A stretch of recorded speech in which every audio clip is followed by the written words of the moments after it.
Welcome on into This Week in Big Sky Basketball, sponsored by Jimmy John's. I'm your host, Denise Thompson.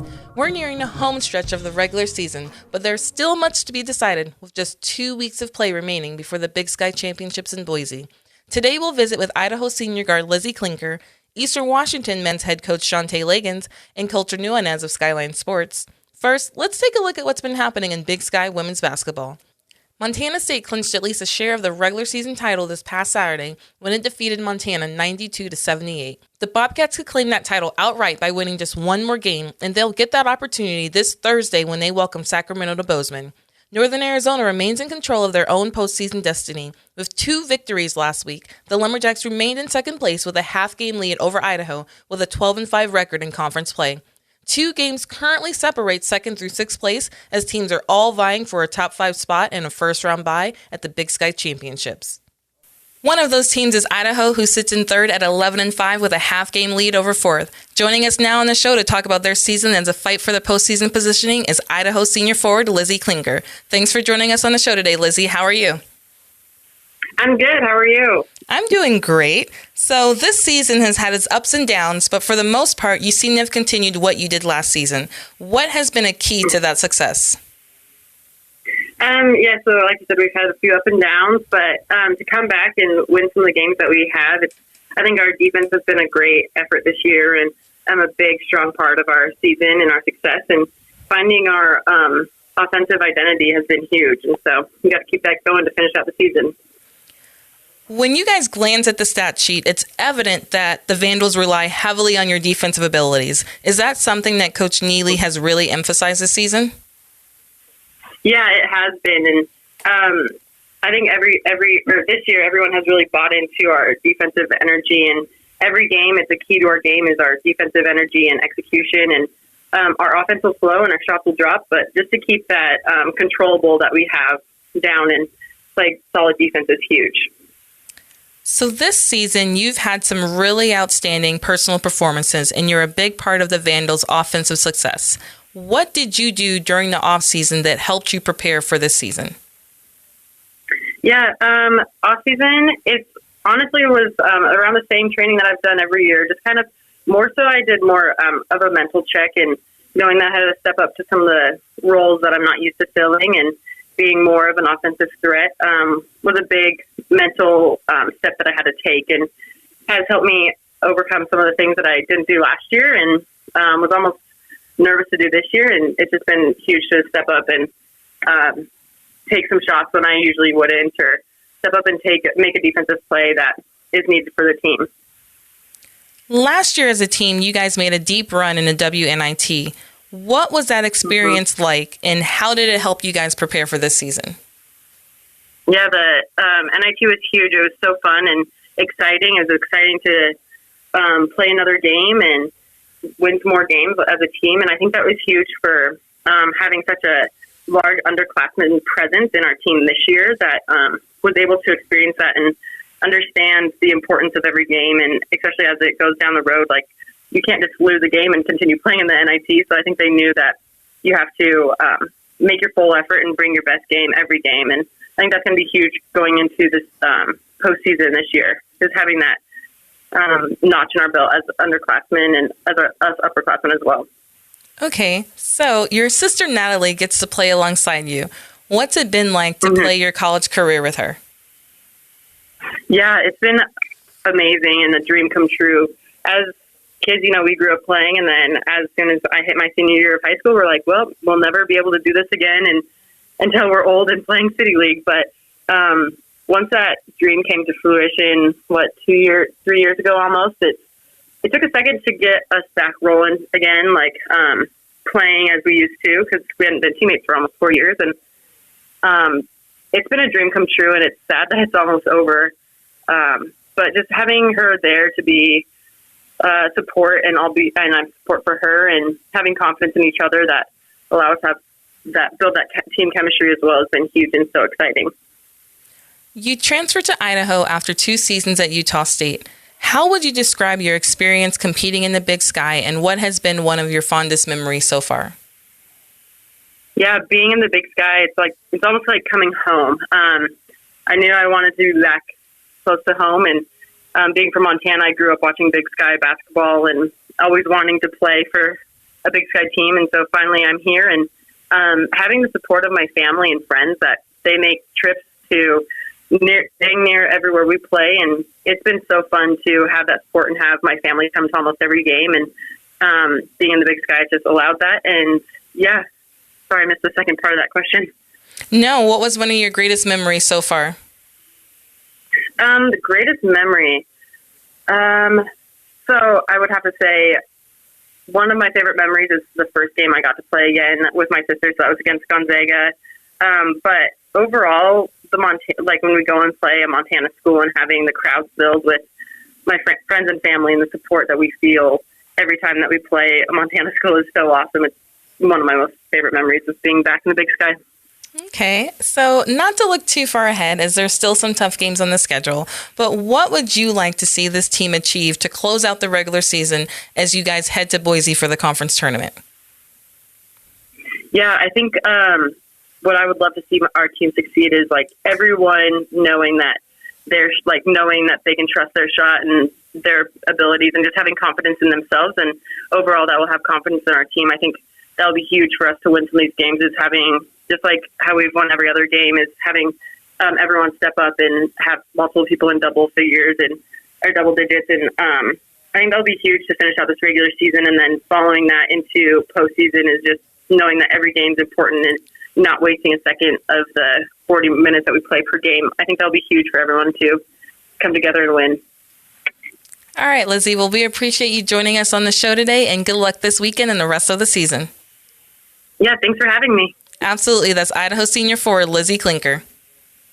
We'll take a short break, then we'll be back with Eastern Washington men's head coach Shantay Legans and discuss what's been going on in Big Sky men's hoops. That's all coming up when we return on This Week in Big Sky Basketball. Need a hotel for work or just a night away? With over 50 hotels open and more on the way, we want to be your home away from home. My Place Hotels is proud to be the official hotel of the Big Sky Conference.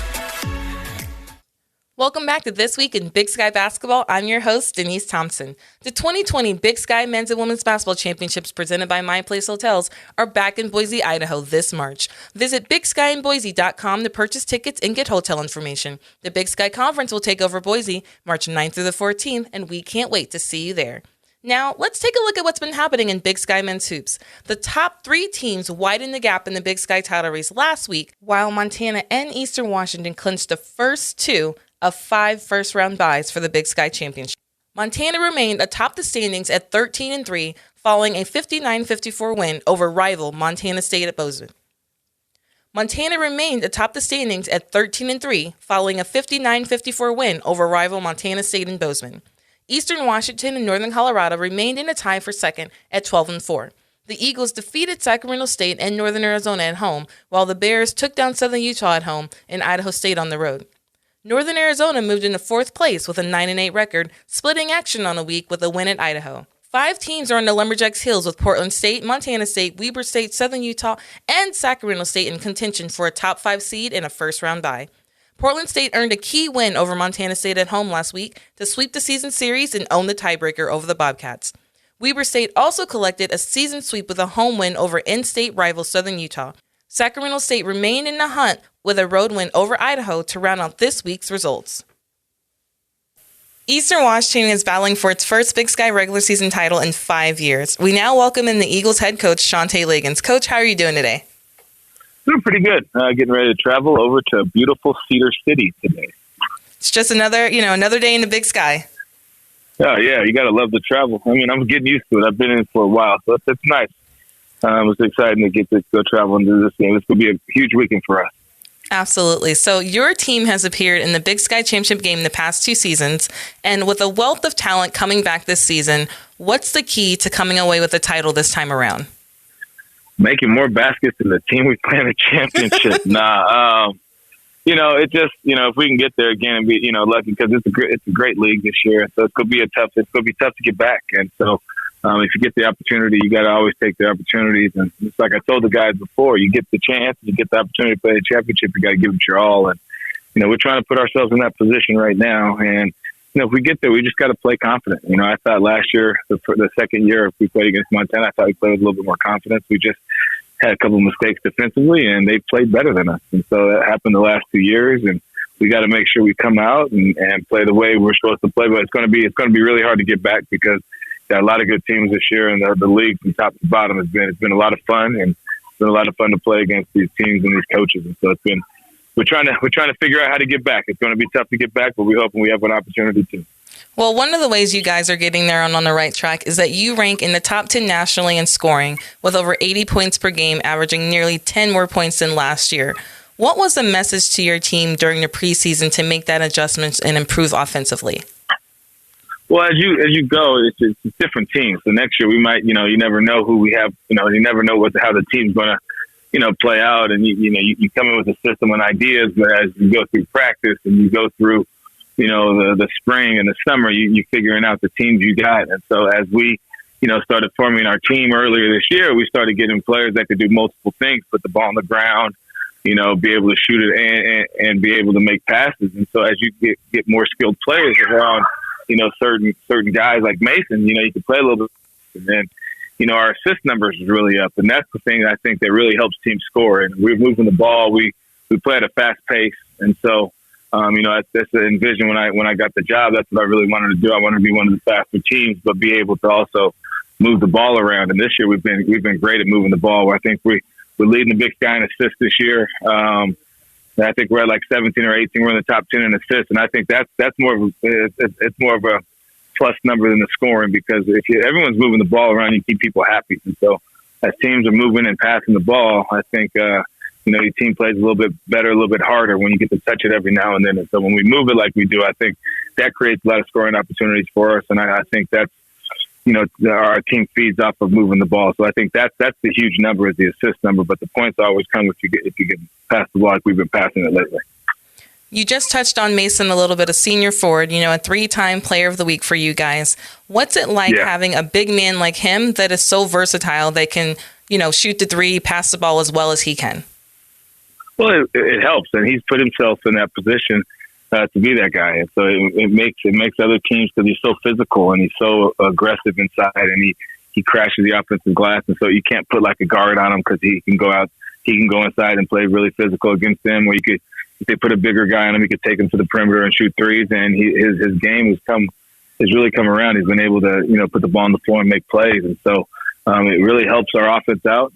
He's also having a great year assisting the ball. This last weekend he got player of the week, but more importantly, he had 12 assists and only 1 turnover. And so those are huge numbers. Those are point guard numbers. And so if you can have your 5-man doing that, or, we don't call them our 5, we call guys just players. But if you can have somebody doing that at that position, and then you have multiple guys around him that can shoot it and make plays also, it really makes him hard to guard. And it's hard to double him because he makes such great passes. And so it's like you're going to face guard him, you're going to, when the shot goes up, because you can't front him, because if you front him, he's a great offensive rebounder. And so if you play behind him, he gets the ball and he can score it. If you come and double him, he can see the floor really well. And so he's been doing a great job for us. And more important than all the scoring and the rebound, his leadership is what is really what we're going to miss next year, because he's been unbelievable on the floor with his teammates. He's been a great leader off the court. And so it makes this team really tight. And so even though he's got so much stuff off the court with what he's doing, he's making sure he's staying connected and tight with his teammates. You touched on it a little bit earlier. The competition in the Big Sky has, quadrupled over the last couple of years. And as someone who's been a part of the league for over 10 years now, what would you say have been some of the notable changes in the league since you first arrived in Cheney? I think the players are starting to get a lot better. I think it's you're getting players in the league that can play in different conferences and do really well in different conferences. And when I first got here, you got a couple of guys that were borderline, D1 players maybe, but now you're getting players that can really go, and they do a great job. And the coaching in this league has just gotten so much better, and the coaching throughout the whole league, the new coaches that are in, the coaches that have been here a long time.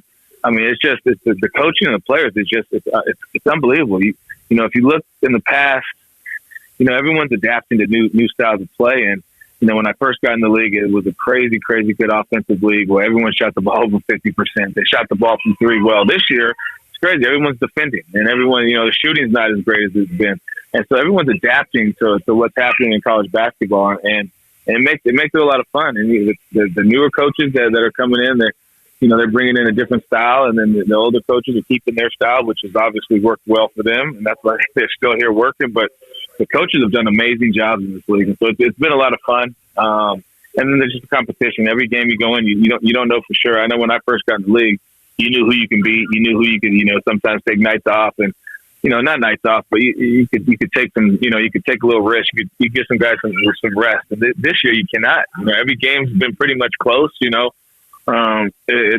when you see a blowout, when you see somebody lose, it doesn't happen often in the Big Sky this year, and so that's made it a lot of fun. And you turn the games on afterwards, and you get shocked by who's won a game, who's lost a game, and it's been a lot of fun. And so, being a part of it this year and being a part of it last year, even last year was we're starting to get there, and it's just been a lot of fun. And so, whenever you're able to watch the other teams and watch them in the preseason play, you surprise teams, but when you're seeing, Southern Utah go and beat Nebraska, and you're seeing, these games that they call upsets, we're like, nah, we've watched this team work. We've watched these teams play, and they're really good. And so, it's exciting to be able to be a part of it and see our league get better and better. I think in Kim Palmer ranked 16th or 17th, which is pretty cool.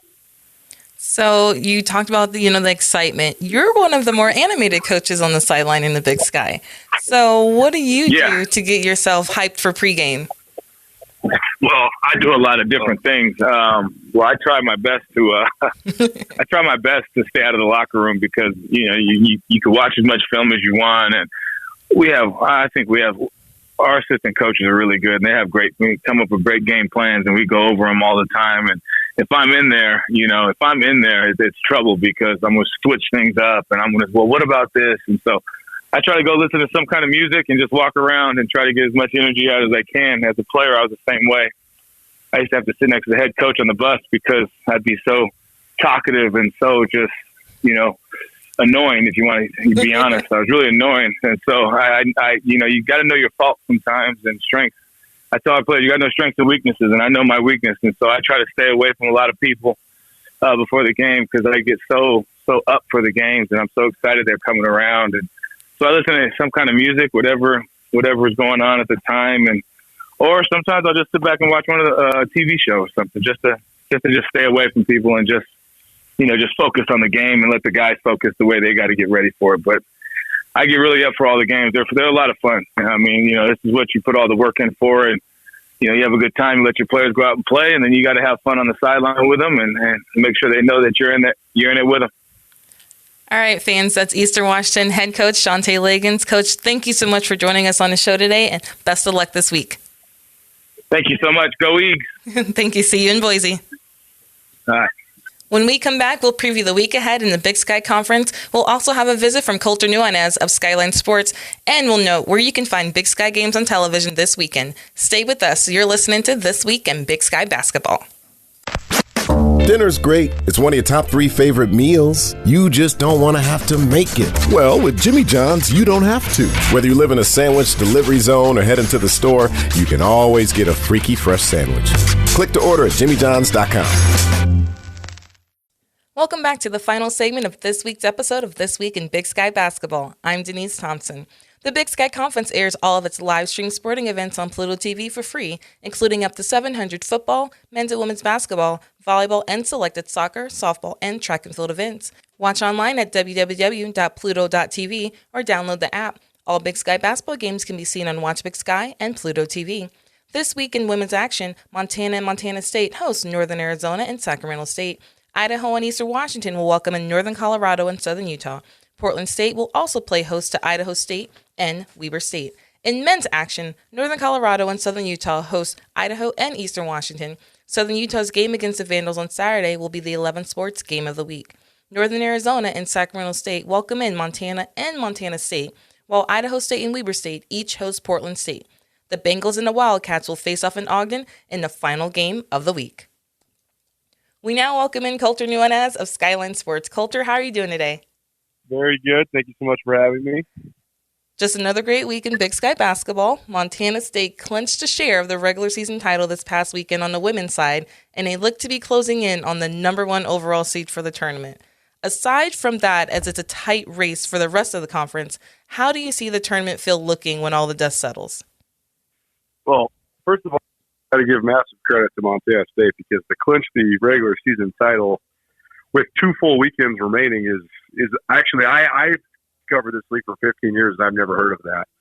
So it's an impressive feat. I think that they have a great roster in terms of the meshing between their 5 seniors and their 3 freshmen. And I think Trisha Bidford's done an exceptional job. I think that they've really turned the corner in terms of using some of the advantages at Montana State as an institution in their recruiting. They're starting to get some really high-level recruits, especially like a girl like Darian White, who I expect to probably be the freshman of the year in the league. So they deserve a ton of credit, but you're right. I think it's going to be a heated race for those next 4 slots to get the buys. And the best part about it is you have so many teams playing each other. Northern Arizona is coming to Montana this week, so they have to play against University of Montana on Thursday, at Montana State on Saturday. So the Lumberjacks have a chance to really make some moves. And if they could sweep this trip, I think they would certainly secure one of those top 5 seeds and maybe even a top 3 seed. And, you know, the fact that Lori Payne has that group in second place all alone, pretty impressive so far this year. But then you also look at Southern Utah. They've been the other surprise in the league. The fact that they're sitting there tied with Montana at 9-7, very impressive as well. And, you know, the best part about that is that it's Southern Utah versus Montana in Cedar City, the last regular season game of the year. So next Friday, it could be, I mean, that game could be for the 5th and final spot, depending on how things go this weekend. And how exciting would that be, especially because it'd be a rematch of the tournament last year when Southern Utah had probably their greatest upset in program history. I think it was the first time they'd ever won a tournament game, knocking out Montana as the 10 seed. So it would be a great gauge to see how far Tracy Saunders has brought that program, as well as maybe a game 4 and outright bye. I mean, look at Idaho and Idaho State. They still have some tough games remaining as well, and they're kind of in the middle of that group, but definitely not enough breathing room to relax. So it's going to be really fun the last couple weeks here to see how it all plays out on the women's side. You mentioned some good matchups, particularly NAU versus Montana and NAU versus Montana State. Would you say that one of those games is the can't-miss matchup of the week? Well, I'm really excited to see NAU at Montana on Thursday, first and foremost, because I think that, you know, Montana State has got it rolling right now, certainly. Trisha Bidford deserves a ton of credit for the work that she's done there. I think she's established herself as one of the best coaches in the Western United States. But, and I know Lori Payne, you know, she grew up in Montana. She grew up in Havre. And she said, I had her on my ESPN radio show yesterday. She said, you know, I grew up watching Robin Selvig's teams and idolizing Lady Grizz players. And obviously Lori Payne became such a good player herself. She actually went out of state, went to the University of Washington. But it's going to be a huge game for her, I think, to bring her team back for the first time as a truly competitive team to the state of Montana. I'm sure she'll have a lot of family and friends there. So that would be an exciting one because, you know, her and Shannon Schwade, they cross paths as a little bit of an overlap as players as well. So, I mean, there's a ton of intrigue to that game. And I'm so interested to see as far as the Montana State angle goes, you know, they still have games against some tough teams in this league, even though they've already sewn up one of the, you know, at least a tie for first place. So how do they stay hungry? How do they stay motivated? They talk about how they want to continue to ride this winning streak. They're hoping for 19-1. That's what their goal is. And so if they can stay locked in, that'd be an impressive thing to watch them chase. Whew. So it sounds like it's definitely going to be a pretty good final 2 weeks for Big Sky women's basketball. No doubt. We definitely say the same on the men's side. There's several key matchups going on this weekend. Who do you see emerging, you know, Eastern Washington, Northern Colorado? Also, how's Montana going to fare out the rest as they play on the road this week?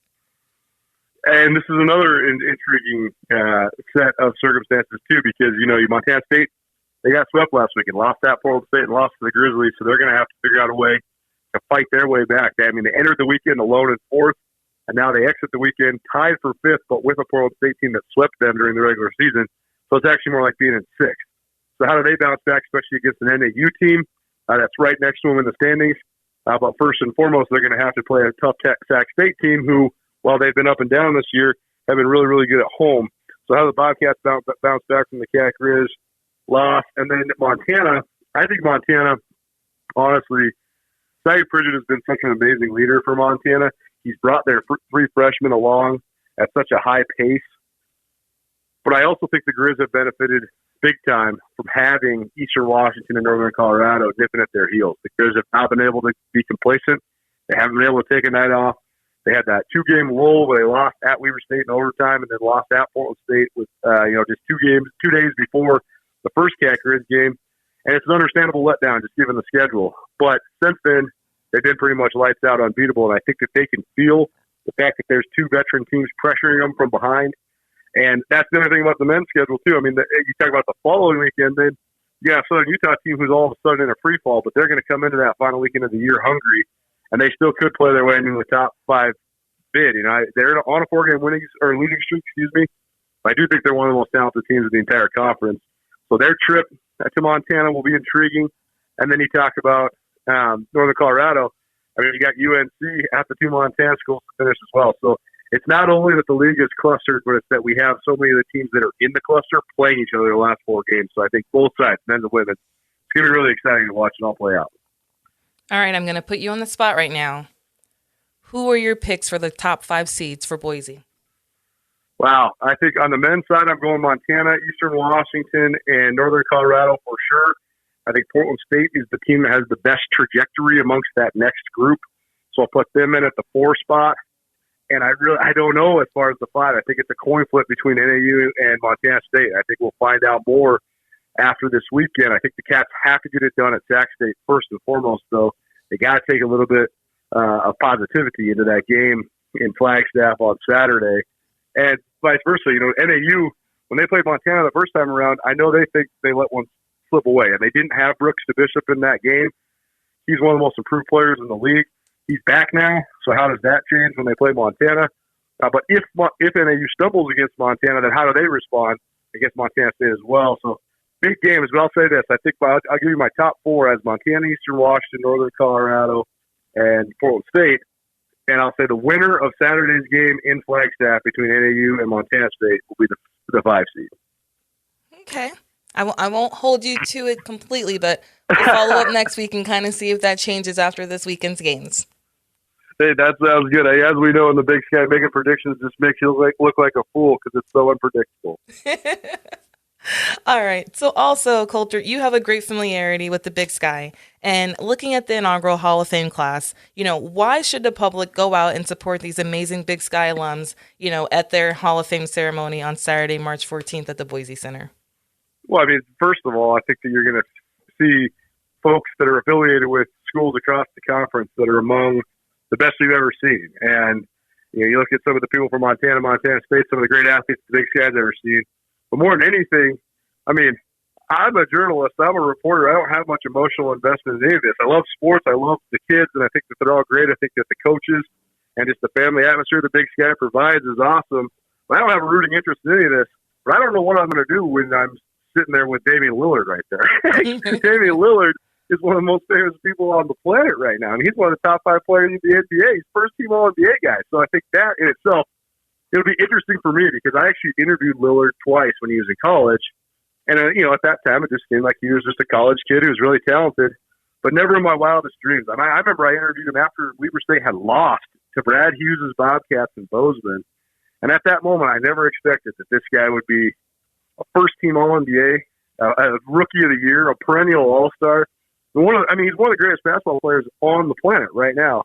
And that's amazing that he has Big Sky ties, that he has ties to Ogden, Utah. So that in itself, I think, will be a huge pleasure for everybody, all of us, to see and hear his story. So I do think it's a great one, perseverance and hard work and then not letting anybody tell you can't do something. But then you talk about all the other great players. I mean, Shannon Swain still to this day, she hasn't played basketball in the Big Sky in almost 30 years. And I think people would still say she's one of, if not the greatest players the league has ever seen. Dave Dickinson, still 25, 26 years later, one of the great players the league has ever seen. And on down the line, there's so many great inductees from across the Big Sky, so many different schools represented. So I'm excited for it. I'm so glad you guys are doing it.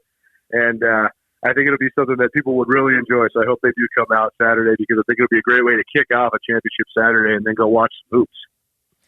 All right, fans, that's Colter Nuanez of Skyline Sports. Thanks again for joining us on the show, and we'll talk to you next week.